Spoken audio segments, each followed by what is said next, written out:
Greetings and welcome to StabloidNews, where we do random shit, enjoy movies, love horror, but mostly just dance naked in the moonlight. Oh, that's just me? Okay, moving on. This week we are focusing on the most iconic horror bad dudes, those nasty pasties, the creme brulees of badulé. Okay, that did not work, but they do, so let's give them some props. And before we bring out all you fear leaders, give me an... Remember to subscribe, and if we miss any of the best, let us know in the comments below, and we just may give you a shout out in the next list. Till then, here's my picks for the most iconic horror movie villains, counting down from 17. Frankenstein's monster. We all know Frankenstein, and by now, we all should know that this dude is not actually the same. This is Frankenstein's monster, created by the mad scientist of the aforementioned name that I don't really want to say again in this sentence. It's alive! Mary Shelley's Frankenstein was a very early classic of horror, and some considered the original book to actually be the beginning of science fiction. This has led to Dr. Victor Frankenstein and his famous creation to appear in many films, twists, and recreations over the last several centuries. While the first Franken movie was stitched together way back in the day, 1910 to be precise, it is Universal's 1931 adaptation of the book that became the most iconic. Boris Karloff truly defined the appearance of the lumbering, terrifying monster. He encapsulated so much tragedy and pain that it truly formed a powerful and timeless character in horror culture. Norman Bates. Norman Bates is the proprietor of the Bates Motel, a secluded and presumably innocent and dainty inn that holds an unknown danger for any who decide to stop in for the night. Master Bates... maybe I shouldn't say it like that. Well, following on, his severe psychological issues make him desire to spy on and monitor his guests. With every stay at the cutesy motel comes a free stabbing. Book now! Amongst his little kinks, he also likes to dress up like his dead mama, a man before his time. Even though Bates was brought to justice in the final act of the original Psycho, he has been recreated, redone, returned, and continues to rub his way into more sequels, remakes, and TV shows. None of these will ever come close to the impact of the Alfred Hitchcock original, but Norman Bates will remain a charismatic and disturbed character for many years to come. Ghostface. The 70s and 80s played host to so many iconic horror movie villains. It seemed that kind of faded, and Hollywood had no fresh ideas to add when the 90s came calling. Guess who came calling? Ghostface. A villain of horror satire, creeping into the scene via the acclaimed Scream series. Ghostface is known avidly for his signature mask based on the Scream painting. Also, his raspy voice and his inclination for teasing victims. He completes his goals and he has great time management. Seriously, he's always where he needs to be. Give this man a job.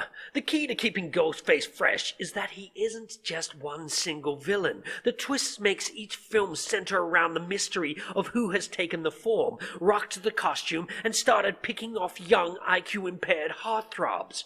Well, not always.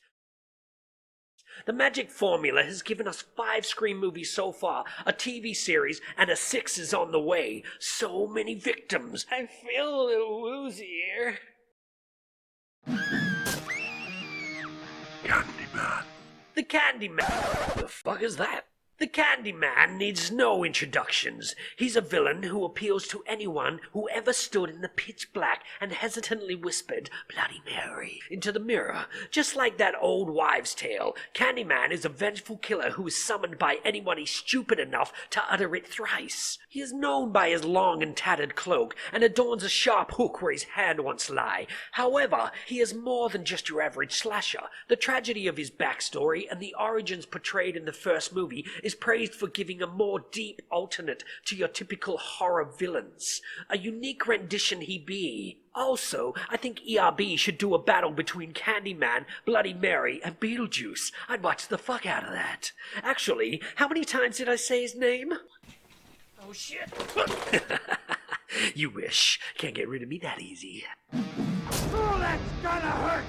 Count Dracula. Is there any with a longer history than Count Dracula? He's pretty old. Look at that skin. It's all gooey. One of the first adaptations of Bram Stoker's novel was a silent film, Nosferatu, from 1922, though the name was changed to Count Orlok in case of rights issues. Dracula then appeared 9 years later in Universal's Dracula with Bela Lugosi starring.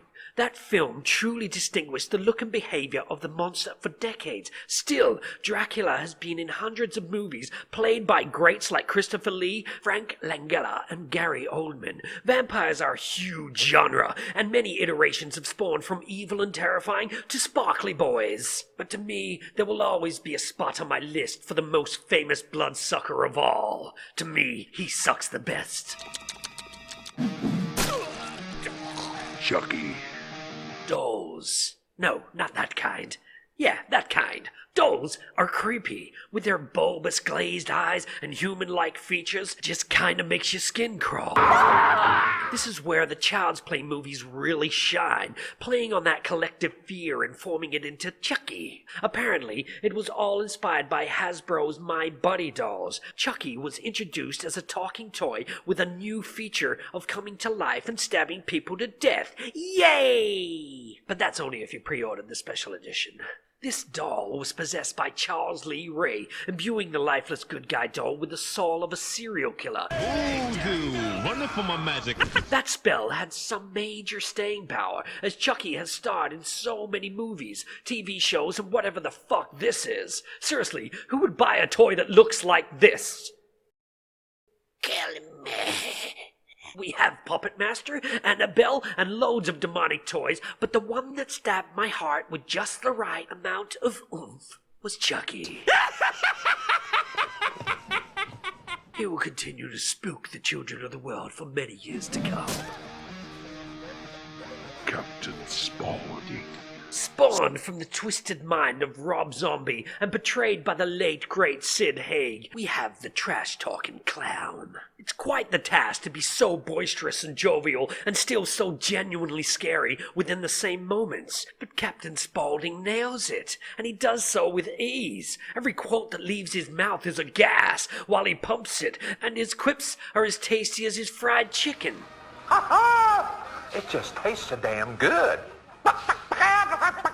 It's a monument to Sid, but also very sad that we will probably never see more of Captain Spaulding, because no one else could play this role. The man was born to be this character. Debuting in House of a Thousand Corpses with a foray of great villains and a load of very memorable moments and quotes, but nothing is quite as burned into my membranes as the uneasy, borderline personality of Captain Spaulding, who lives on in The Devil's Rejects and 3 from Hell. Victor Crowley. Victor Crowley is no doubt today's love letter to the greats of the 80s. He dwells deep in the wilds of New Orleans, stalking trespassers and laying waste to them in ways that make even the hardest horror fans say, "Damn!" With my first exposure, I remember smiling in disbelief as he absolutely mutilated their bodies. It's intense, but very entertaining. Like a lot of the greats, he seems virtually unstoppable, a disfigured freak of nature. Played by the great Kane Hodder, these movies are a well-crafted ode to the slashers. These films are all about fun, cliches, and gore. Perfect for a frightening Friday watch, and the Hatchet series will continue to drive it into us with 4 films so far, and hopefully more to come, with Adam Green teasing that we will most likely be seeing the Bear Butcher again soon. Jack Torrance.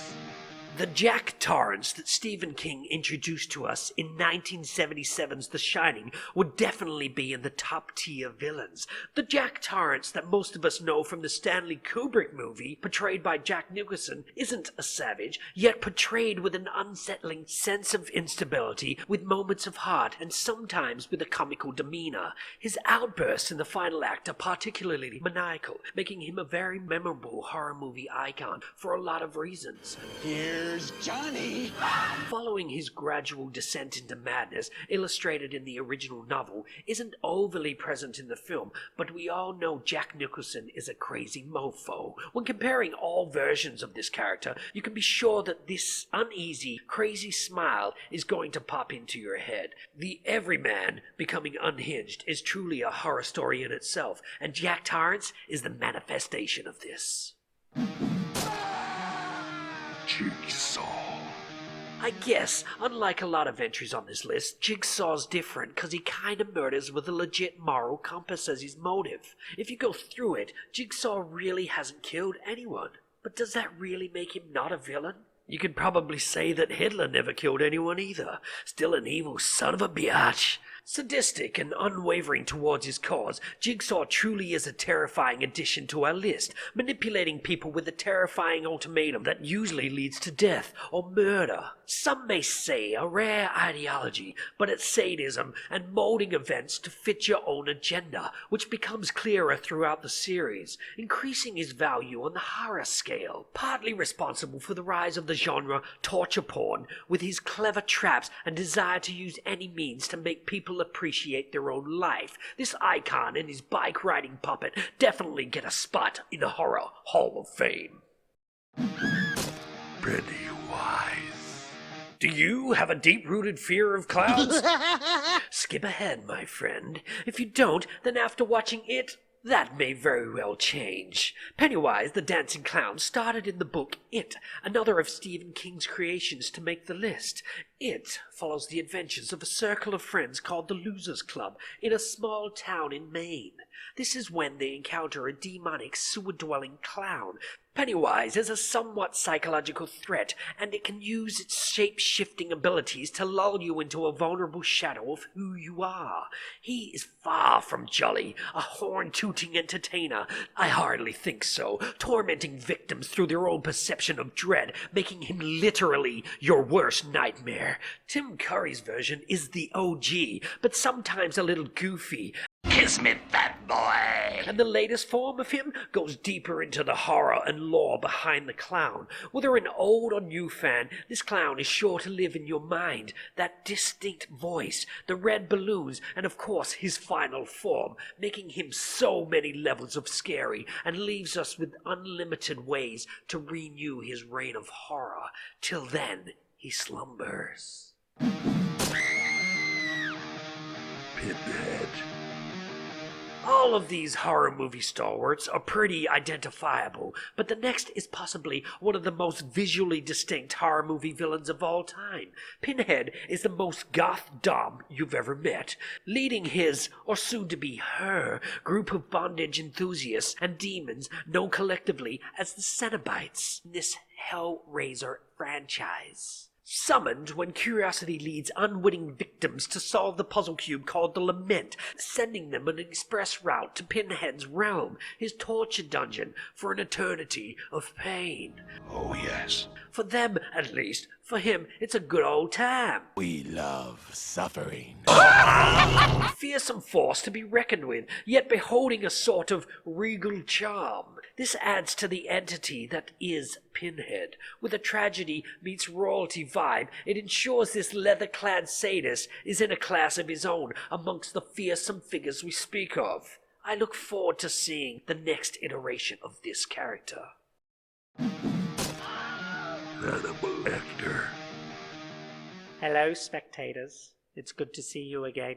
Silence of the Lambs. When it comes to villains, not a lot are as charismatic as Hannibal Lecter, and none like to talk as much as this one, as long as the conversation includes himself. A true narcissist and psychopath, every scene captured, you can see a masterclass in intelligence and charm, balancing erratically and gracefully on the edge of sanity. Demanding your attention with his sophistication, it's easy to forget he's a serial killer who has a proclivity towards cooking and eating his victims. A few flambéed fingers with a side of luscious liver.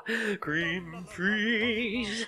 Although he is clearly the manifestation of evil in Silence of the Lambs and Red Dragon, it's hard not to kinda root for him. As some may say, like Jigsaw, he mainly only unleashes his wrath on those who deserve it. I think he was just hangry. Leatherface. Speaking of human serial killers, one of the first slasher movie villains, Leatherface, truly is a killer of every sense of the word and inspired by the real-life figure Ed Gein. He is known for wearing the mask made of the skin of his victims and maniacally wielding a chainsaw in a way that some may find gracious, insane interpretive dancing.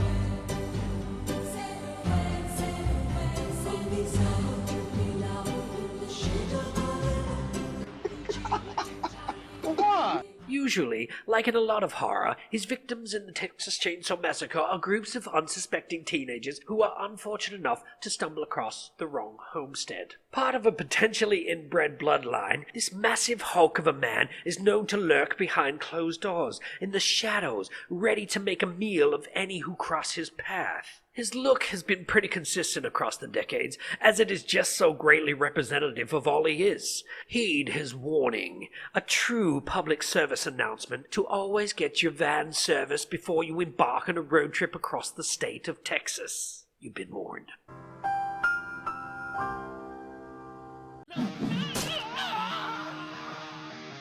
Michael Myers. A true testament that you made it to the top 3, Michael Myers. Smashing baby! No, not you. One of the most popular slasher movie villains. Enduring the decades and still unleashing brutal and audience-drawing additions to the franchise, unlike other characters, Myers portrays a true lack of personality or emotion. Is Psycho an emotion?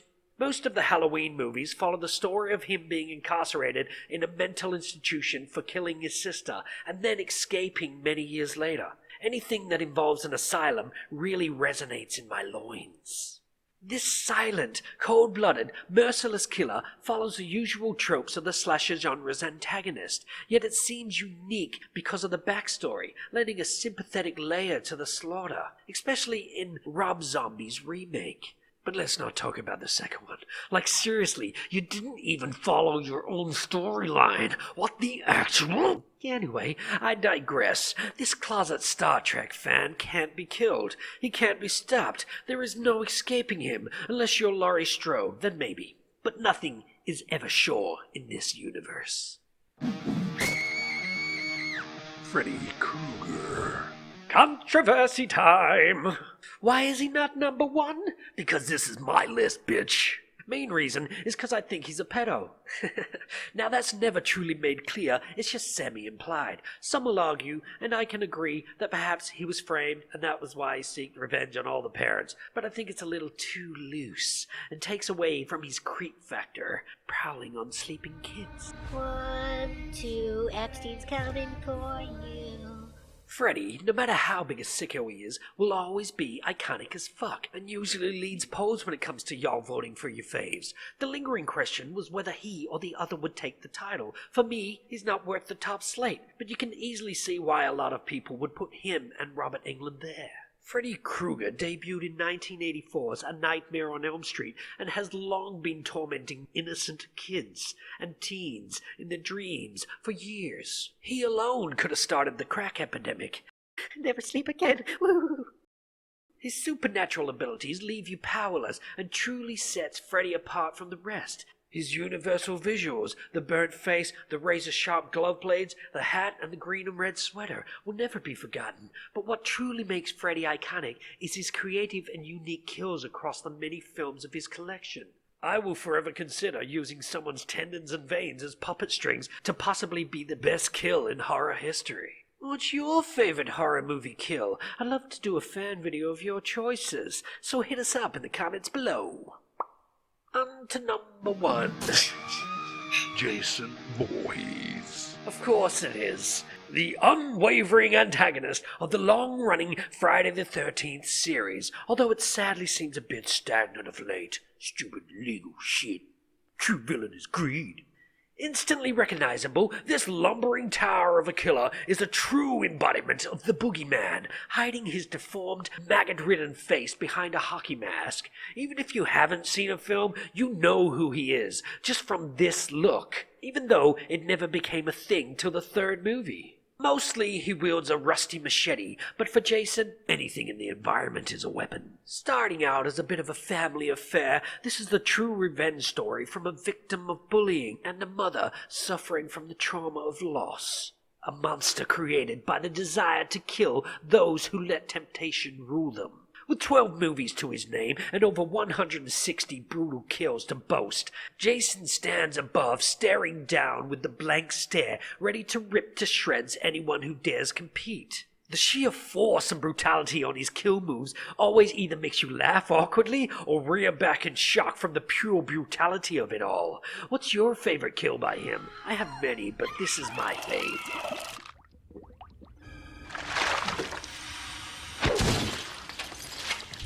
Now tell me yours. So summing up, he is an undead, jumpsuit-wearing, body-possessing shadow stalker. He's a mute maniac that's been in the city, wiped out camps, ravaged teens, been raised by lightning, gone to hell and back, entered a fighting tournament, eats hearts, done a stint in space, and become a cyborg murdering machine. He's basically every single entry above combined. He is the ultimate, and that's my list. Do you agree? Who did I miss? Who's your vote for number one? Tell me your tale, and be sure to like, subscribe, and chuck on another video. I've been the Infomaniac, and you've been great company. Till next time, stay wicked.